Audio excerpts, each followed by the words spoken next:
नाशिक दिंडोरी लोकसभा मतदारसंघात सकल मराठा समाजाने कोणत्याही उमेदवाराला पाठिंबा न देता तटस्थ राहण्याची भूमिका घेतली आहे।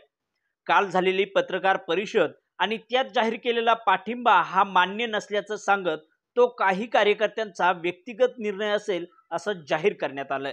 काल जी पत्रकार परिषद झाली त्याच्यात आपले समाजाचे बांधव होते, ते पण आंदोलनात सहभागी आहे, पण काहीतरी गैरसमजातून त्यांनी काल जो निर्णय घेतला, आम्ही सगळ्यांशी काल बोललेलो आहे, त्यांना सुद्धा त्याचा पश्चाताप आहे।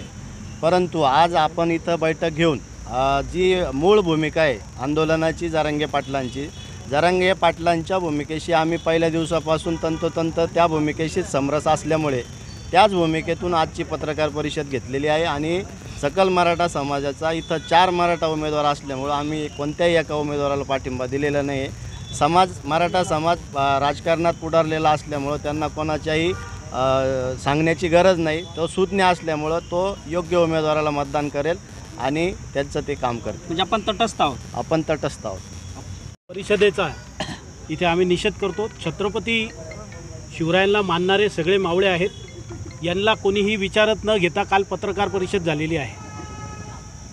वैयक्तिक संघटना असो, संस्था असो, त्या संघटनेच्या त्या संस्थेच्या माध्यमातून त्यांनी पाठिंबा दिला असता तर मराठा समाज म्हणून कोणीही त्यांचा विरोध केला नसता किंवा कुठल्याही पद्धतीचा रोष व्यक्त झाला नसता।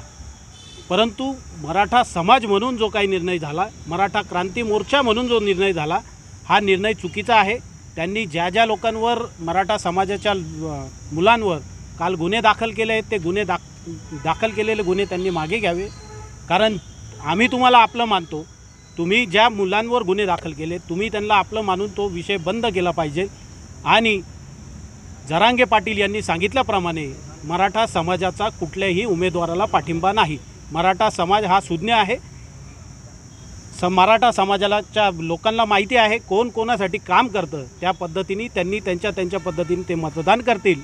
समाजाची आजची जी बैठक झाली, नाशिकच्या शिवतीर्थ हे एक मराठा आंदोलनाचं क्रांतीची भूमी, या ठिकाणी आज जी पत्रकार परिषद झाली, या पत्रकार परिषदेत आणि या मराठा समाजाच्या बैठकीमध्ये काही महत्त्वाचे निर्णय झाले। काल जी पत्रकार परिषद झाली, ज्या काही मंडळींनी ती पत्रकार परिषद घेतली होती, त्या संदर्भात जे संभ्रम पसरले होते, त्या संभ्रमावर पडदा टाकून नाना बच्छाव यांच्या पुढाकाराने काही मार्ग काढण्यात आले आणि मार्ग काढून यापुढेही शेवटचा मराठा समाज, म्हणजे शेवटचा शेती मातीत काम करणारा शेवटचा युवक मराठा समाजाचा माणूस जोडून आपल्याला सगळ्यांना सामूहिकपणे संघटित राहायचं आहे। आणि मनोज जरांगे पाटील हे आपल्या सकल मराठा समाजाचं अंतिम नेतृत्व आहे आणि ते आपल्याला जे सांगतील त्या भूमिकेतून काम करायचं। आणि मराठा समाज कुठल्याही पक्षाला, कुठल्याही व्यक्तीला पाठिंबा देत नाही आहे आणि सकल मराठा समाज हा तटस्थ आहे।